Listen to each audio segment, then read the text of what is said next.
Breaking news! Ladies and gentlemen, we are standing outside what was believed to be an abandoned research site. Until a few minutes ago, when this strange craft descended from the sky. Inside it were three men the world has not seen for 6 months. Dr. Weston, Dr. Devine, and Professor Alvin Ransom. All three disappeared on the same day with no explanation. Their absence left friends, colleagues, and the scientific community confused and concerned.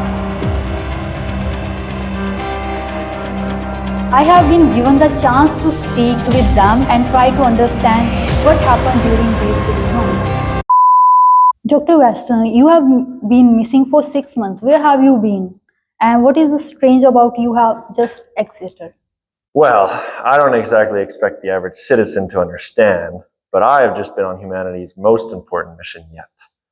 While others have been concerned with unimportant studies of English, history, or languages, I have been attempting to supersede the limitations put on our species.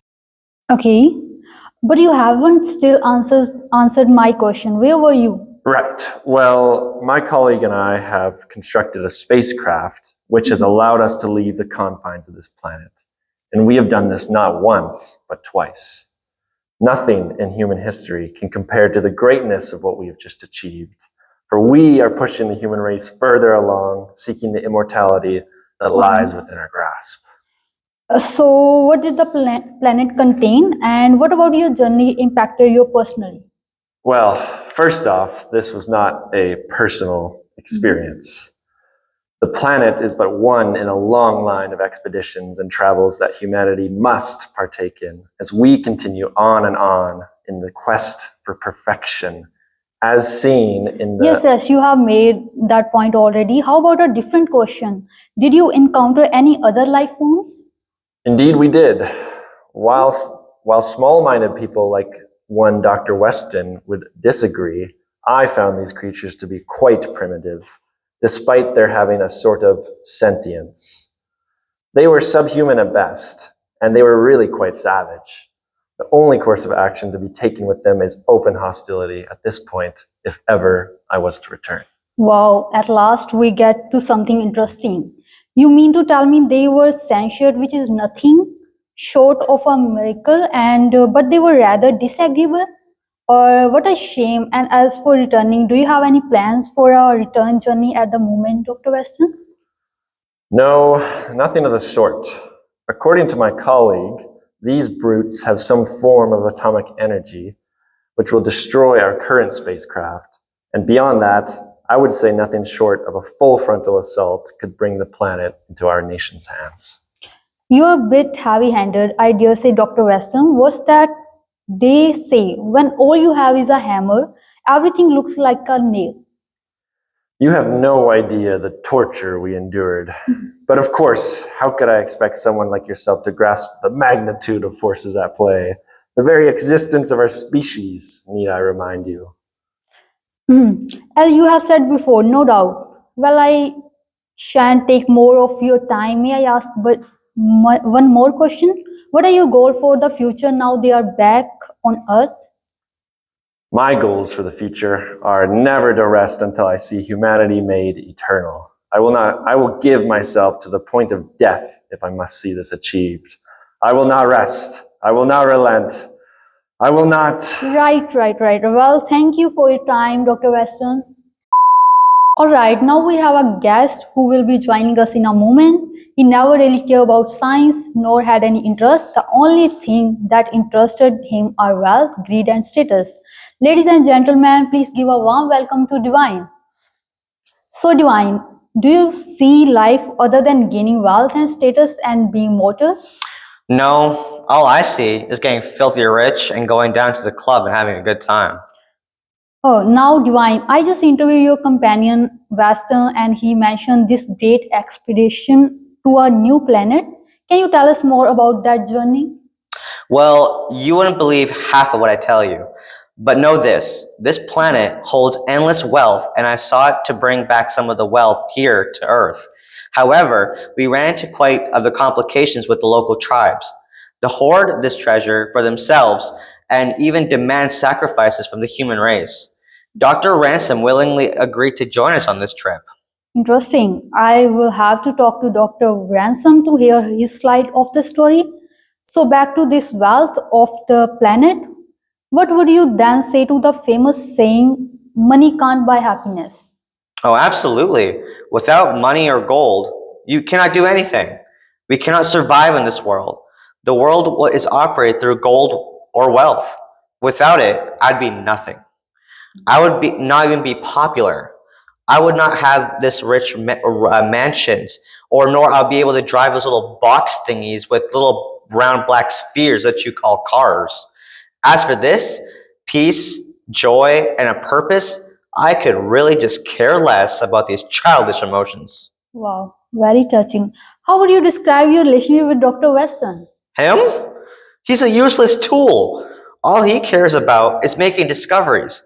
The man only survives off of knowledge. I found it very sick.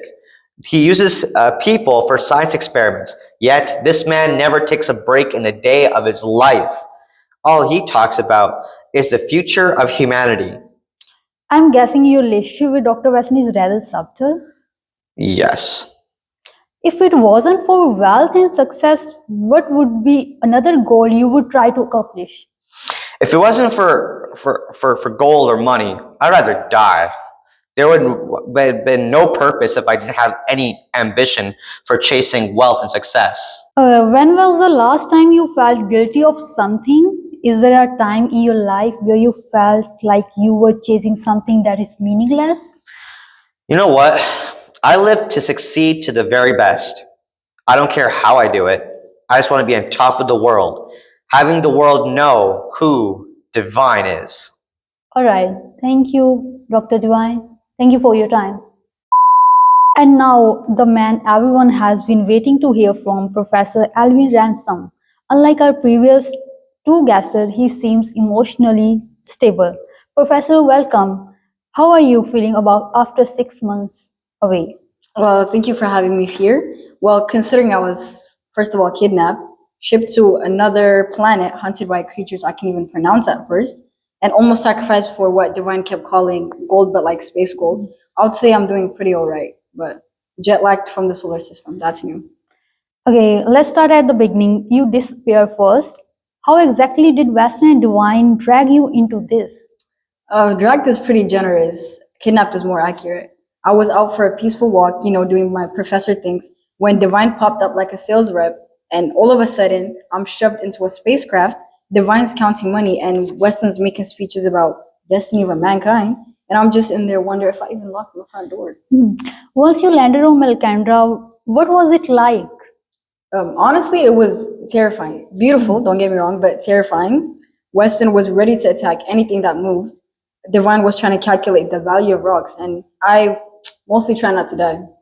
But once I met Hirosa and realized they weren't trying to eat me, just trying to talk to me, it became one of my most meaningful experiences, which is more than I can say for Weston's company. And how did all this impact you personally? It genuinely changed everything. I learned languages I never expected to learn, and honestly, their grammar makes more sense than English. I met creatures that are wiser than most humans I know. And I realized that humanity isn't the center of the universe, no matter how hard Weston tries to put it into existence with his speeches. You have heard what Dr. Weston and Dr. Devine said earlier. Any comments on their interpretations? Well, Weston seems to believe the universe is his personal science project, and Divine would probably sell the moon if he could. Meanwhile, I'm just over here trying to, peaceful, trying to respect the beings that we met and not start an interplanetary war. So, yes, our perspectives, they differ slightly. Okay, final question. Would you ever go back to Melkandra? Absolutely, just without Divine and Weston. Preferably with people who don't want to conquer the planet or melt it down and sell it on eBay. I'd go back to learn, to listen, to grow, and maybe apologize on behalf of humanity for those two. Okay, thank you, Professor Ransom. It's refreshing to talk to someone who didn't try to colonize the universe or turn it into a business venture. Well, ladies and gentlemen, we have heard from each of our unexpected travelers, Dr. Weston with his ambitions for immortality, and Dr. Weston with his passion for wealth, and Professor Ransom with, well, a very different experience altogether. Each of them has returned to Earth carrying something different. Dr. Weston with his unshaken belief in human superiority, Dr. Devine with his continued desire for profit, and Professor Ransom with a deeper understanding of life beyond our world. Three men, one journey, three completely different interpretations.